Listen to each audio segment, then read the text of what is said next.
night and watch hentai all the time with my soul is tormented by a succubus. Call assist, pencil dripping from the way I spit. Fell in love with this. Sis got music, now she in my so hey guys, welcome back to my channel. और आज मैं लेकर आया हूँ आपके लिए एक और new video, demon slayer season 1 episode 3 की एक्सप्लेनेशन। तो बिना देरी करे शुरुआत स्टार्ट करते हैं।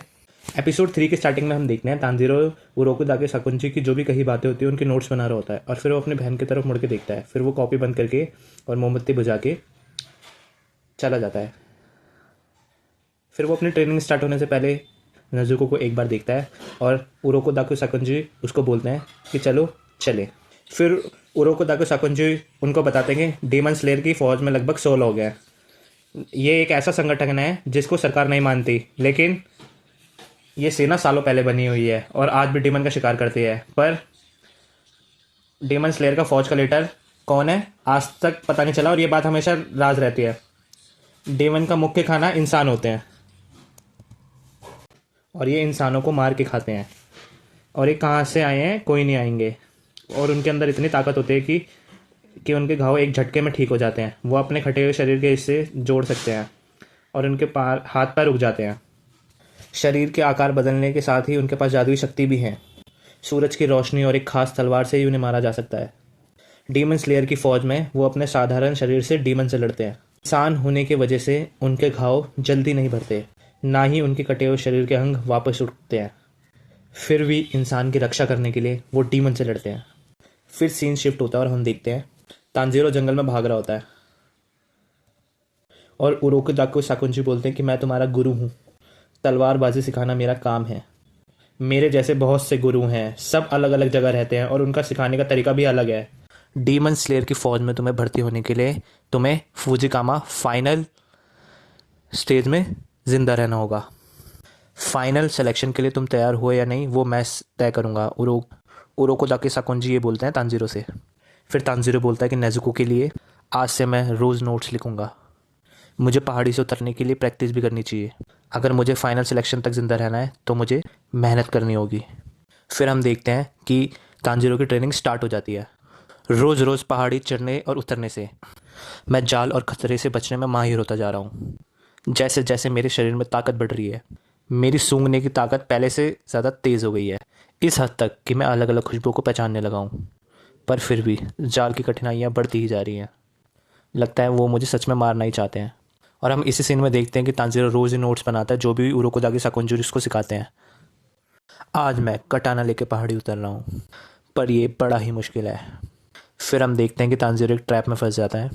जैसे जैसे मैं भारी बोझ उठा रहा हूँ मैं जाल में फंसता जा रहा हूँ। फिर सीन शिफ्ट होता है और हम देखते हैं कि तांजीरो कटाना चलाने की प्रैक्टिस कर रहा होता है। और वैसे आज ही नहीं, मैं डेली करता हूँ और तब तक प्रैक्टिस करता हूँ, और पहाड़ी से उतरने के बाद तब तक प्रैक्टिस करता हूँ जब तक मेरे हाथ नहीं टूट जाए। फिर हम देखते हैं कि पीछे से उरोकुदाके साकुंजी आते हैं और बोलते हैं कि 500 और। ये थोड़ा फ़नी सीन होता है। फिर सीन शिफ्ट होता है और हम देखते हैं कि उरोकुदाके साकुंजी का घर होता है जहाँ पे तांजीरो नोट्स बना रहा होता है और वो नोट्स बनाते बनाते सो जाता है। फिर उरोकुदाके साकुंजी तांजीरो को बोलते हैं कि कटाना आसानी से टूट जाती है। फिर तांजीरो बताता है कि कटाना लंबाई से मजबूत होती है लेकिन चौड़ाई से कमज़ोर होती है, इसलिए इस कटाना में बिल्कुल सीधे जोर लगाना पड़ता है। कटाना की धार को सही दिशा में घुमा के एकदम सीधे जोर लगाना पड़ता है और ज़रूरी है। और मतलब अगर हमारी कटाना को कुछ हुआ, मेरा मतलब अगर हमारी कटाना टूट गई तो हमारी हड्डियाँ भी टूट जाएंगी। और उरोकुदाके साकुंजी उसको ये धमकी देते हैं, ऐसा तांजीरो बताता है। फिर हम देखते हैं कि तांजीरो की नींद खुलती है और वो बोलता है कि नेजुको मैं बहुत मेहनत करूँगा। फिर सीन शिफ्ट होता है और हम देखते हैं कि तांजीरो और उरोकुदाके साकुंजी खड़े होते हैं एक जंगल में और तांजीरो के हाथ में होती है कटाना। और हम देखते हैं कि उरोकुदाके साकुंजी उसको बहुत बुरी तरीके से मार रहे होते हैं, मतलब उसको पटक रहे होते हैं, उसको सिखा रहे होते हैं, प्रैक्टिस करा रहे होते हैं। और तांजीरो कहता है आज तो मैं बस गिरता रहा, हमें जैसा भी गिराया जाए बस हमें हमारा संतुलन बनाए रखना है और झट से पैरों पे खड़ा होना है। मैंने अपनी कटाना उठाई और उरोकुदाके साकुंजी की तरफ तेज़ी से बढ़ने लगा, और दूसरी तरफ उरोकुदाके साकुंजी खाली हाथ एकदम निहत्थे थे, पर वो मुझसे बहुत ताकतवर हैं। मुझे हमेशा हवा में उछाल देते और मैं सीधा ज़मीन पे गिर पड़ता। फिर सीन शिफ्ट होता है और हम देखते हैं कि तांजीरो घर आता है और बोलता है नेजुको मैं घर आ गया। फिर एक नए दिन के साथ शुरुआत होती है और हम देखते हैं कि तांजीरो बोलता है कि आज मैंने कुछ सांस लेने के नए तरीके, टोटल कॉन्सेंट्रेशन ब्रीदिंग। फिर उरोको ताके साकुंजी तांजीरो को वाटर ब्रीदिंग की सारी 10 तकनीकें सिखाते हैं, जैसे शरीर के हर सेल में ऑक्सीजन को फैला देना, जिससे तांजीरो को ज़्यादा देर तक सांस रोकने में मदद होगी। ये तुम्हारे शरीर के घाव को सुधारने में और उनको जल्दी भरने और तुम्हारे दिमाग और आत्मा को स्थिर और सक्रिय करने के लिए है।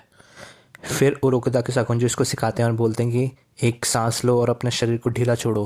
फिर जैसे ही तांजीरो सांस लेता है, उरोको ताके साकुंजी उसके पेट में बहुत ज़ोर से एक थप्पड़ मारते हैं। ये थोड़ा फनी सीन होता है। फिर उरोको ताके साकुंजी बोलते हैं अब वॉर्म्स पे आते हैं।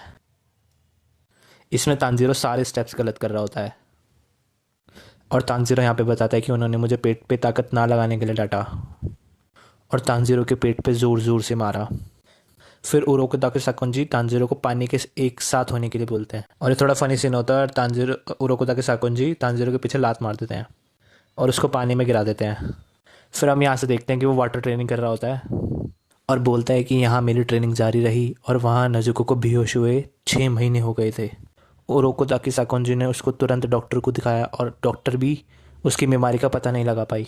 और यहाँ पे हम देखते हैं कि तांजीरो अपनी बहन की फ़िक्र कर रहा होता है और बोलता है कि नेज़ुको को पूरा समय ऐसे सोना रहना मुझे चिंतित करता है, कहीं एक दिन सुबह हो और उसकी कभी सांसें ही ना चलें। फिर सीन शिफ्ट होता है और हमको दिखाया जाता है तांजीरो की पहाड़ी उतरने की ट्रेनिंग और ख़तरनाक हो जाती है और उसको वहाँ ट्रेनिंग करनी पड़ती है जहाँ हवा कम होती है। और वो बोलता है कि ऐसा कई बार हुआ जब उसको लगता है कि वो मर जाएगा। फिर हम इन सीन में देखते हैं कि तांजीरो धीरे धीरे एक एक्सपर्ट बनता जा रहा है। वो सारी चीज़ों को अच्छा करता जा रहा है और अच्छी फाइट करता जा रहा है। फिर इस सीन के बाद एक मोमेंट आता है जिसमें उरोको ताके साकुंजी बोलते हैं कि अब मेरे पास तुम्हें सिखाने के लिए कुछ नहीं है। तब तांजीरो बोलता है कि सागिरी पर्वत पे आके मुझे 1 साल हो गया था। तब अचानक उरोको ताके साकुंजी ने ये बोला। फिर उरोको ताके साकुंजी बोलते हैं अब सब कुछ तुम्हारे हाथ में है, देखते हैं कि तुम्हें जो सिखाया है तुम उसमें महारत हासिल कर पाते हो या नहीं। फिर उरोको ताके साकुंजी बोलते हैं आओ मेरे साथ और उसको जंगल से होते हुए कहीं पे लेके जा रहे होते हैं। फिर हम देखते हैं सीन में कि तांजीरो थोड़ा घबराया हुआ होता है और इधर उधर देख रहा होता है। फिर वो लोग पहुंच जाते हैं और तांजीरो देखता है कि उसके सामने एक बड़ा सा पत्थर होता है जिस पे एक बहुत मोटी रस्सी बंधी हुई होती है और उरोको ताके साकुंजी बोलते हैं कि अगर तुम इस पत्थर के 2 टुकड़े करते हो तो मैं तुम्हें फाइनल सिलेक्शन में हिस्सा लेने का मौका दूंगा।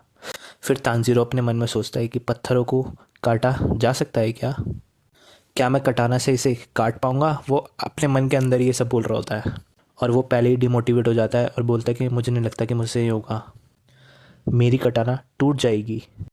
फिर हम देखते हैं कि उरोको ताके साकुंजी वहाँ से चले जाते हैं और एक बार तांजीरो उनको आवाज़ लगा के बोलता है कि उरोको ताके सा और तांजीरो बोलता है कि तब से उरोको ताके सा ने मुझे सिखाना बंद कर दिया है।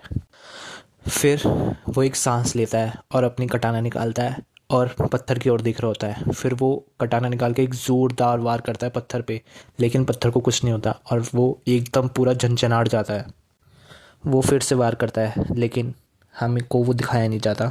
फिर वो रोज़ उरोको ताके साकुंजी की सिखाई वो हर चीज़ का इस्तेमाल करता है। जंगलों में बाँस काटता है, बहुत सी चीज़ें करता है, पानी में रह के सांस रोकता है, बिल्कुल जिसे कहते हैं ना हार्ड कोर ट्रेनिंग वो करता है। वो सांस रोकने की, शरीर को लचीला बनाने की और भी बहुत सी चीज़ें। और वो कहता है कि अच्छा हुआ मैंने इनके नोट्स बनाए। फिर हमें दिखाया जाता है कि तांजीरो खूब बार उस पर वार करता है पत्थर पे, लेकिन उस पत्थर को कुछ भी नहीं होता है और फिर वो हार मान जाता है और वो अपनी कटाना छोड़ देता है। और उसको ये सब करते करते 6 महीने हो जाते हैं, लेकिन वो फिर भी वो पत्थर को काट नहीं पाता। और इस सीन में हम देखते हैं कि तांजीरो के हाथ में छाले पड़ जाते हैं और वो कहता है कि शायद मेरी मेहनत कम पड़ रही है और वो मन ही मन सोचता है कि शायद मैं अब भी कमज़ोर हूँ, इसलिए मुझे ज़्यादा और ज़्यादा मेहनत करनी पड़ेगी। फिर हम देखते हैं कि तांजीरो से फिर भी वो पत्थर कटा नहीं होता है और वो सेल्फ डाउट क्रिएट करने लगता है और वो कहता है कि क्या मैं ये कर पाऊँगा। फिर उसके जहन में ये बात आती है कि क्या मैं नेज़ुको को बचा पाऊँगा। फिर तांजीरो फ्रस्ट्रेट हो जाता है और कहता है कि मैं हार रहा हूँ और उस पत्थर पे अपना सर मारने लग जाता है और कहता है कि थोड़ी और मेहनत करनी होगी, थोड़ी और मेहनत। और फिर हम इस सीन में देखते हैं कि एक नया कैरेक्टर आता है जिसके मुंह पे फॉक्स का मार्क्स होता है और वो कहता है कि मर्द को रोना नहीं चाहिए, थोड़ी शर्म करो। और तांजीरो कहता है कि ये क्या, इसकी महक भी नहीं आई और ये लोमड़ी का मास्क। और वो जो हमारा अभी न्यू कैरेक्टर है वो कहता है कि चाहे ये कितना भी मेहनती क्यों ना हो, मेहनत भरा काम क्यों ना हो, इसे बर्दाश्त करना सीखो। और इस न्यू कैरेक्टर का नाम मैं आपको बता दूं कि हमें एपिसोड के एंडिंग में पता चल जाएगा। फिर वो कहता है कि अगर तुम मर्द के बच्चे हो और ख़ुद को मर्द समझते हो, और फिर वो फॉक्स मास्क वाला कहता है तांजिरो को कि तुम धीमे, नासमझ और कमज़ोर हो, मतलब उसकी बुराई कर रहा होता है। ये असली मर्द की खूबियाँ नहीं होती। फिर तांजिरो कहता है कि तुम ये क्या कर रहे हो। फिर वो फॉक्स मास्क वाला कहता है कि मैं भी यही सवाल तुमसे पूछता हूँ। फिर वो तांजिरो कहता है कि मैं प्रैक्टिस कर रहा हूँ पत्थर को काटने की। फिर वो फॉक्स मार्क्स वाला कहता है कि आओ मुझ पर हमला करो। लेकिन यहाँ पे तांजिरो एक स्टूपिड सा क्वेश्चन बोल देता है कि मेरी कटाना असली है और तुम्हारी लकड़ी की। और फिर इसी बात पे वो फॉक्समैन इतना हंसने लगता है और कहता है कि तुम मेरी परवाह मत करो। और वो फॉक्समैन कहता है कि तुम्हें लगता है कि तुम मुझे चोट पहुंचा सकते हो। और फिर इसी सीन में हम देखते हैं कि इन दोनों की फ़ाइट हो जाती है। और फॉक्समैन कहता है कि उसकी फ़िक्र करने की ज़रूरत नहीं है, मैं ज़्यादा शक्तिशाली हूँ क्योंकि मैं पत्थर भी काट चुका हूँ। फिर तांजिरो मन में सोचता है कि इसने पत्थर को काटा है। फिर हम देखते हैं कि जो फॉक्समैन होता है वो बहुत ही अच्छी फ़ाइट लड़ रहा होता है तांजिरो से। तांजिरो उसको देख के हक्का बक्का रह जाता है और उससे बहुत बुरी तरीके से हार जाता है। फिर वो फॉक्समैन कहता है उससे कि तुम्हारा किसी भी चीज़ पे काबू नहीं है, तुमने अभी तक कुछ नहीं सीखा। और वो फॉक्समैन कहता है कि खासकर उरोकोदाकी साकुंजी से सांस लेने की टेक्निक, टोटल कंसंट्रेशन ब्रीदिंग। फिर तांजिरो सोचता है मन में, उरोकोदाकी साकु जानता है और उनकी टेक्निक भी। फिर फॉक्समैन उससे कहता है कि तुमने बस उनकी टेक्निकों को याद कर लिया है, उनको अपनाया नहीं है, तुमने अपने शरीर को भी कुछ नहीं सिखाया। फिर फॉक्समैन कहता है कि तुमने 1.5 साल से कुछ नहीं सीखा है।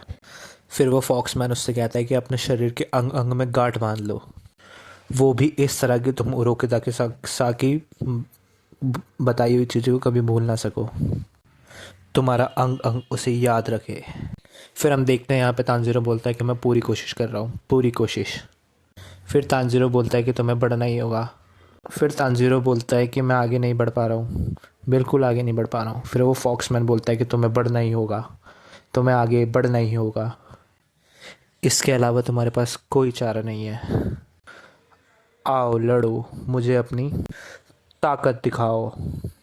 फिर हम देखते हैं कि वो फॉक्समैन तांजिरो को एक ज़ोरदार पंच मार के हवा में उछाल देता है और तांजिरो गिर के बेहोश हो जाता है। फिर हम देखते हैं यहाँ से कि एक और नया कैरेक्टर आता है, कैट गर्ल। और वो फॉक्समैन उससे बोलता है कि अब मैं सब कुछ तुम पे छोड़ता हूँ।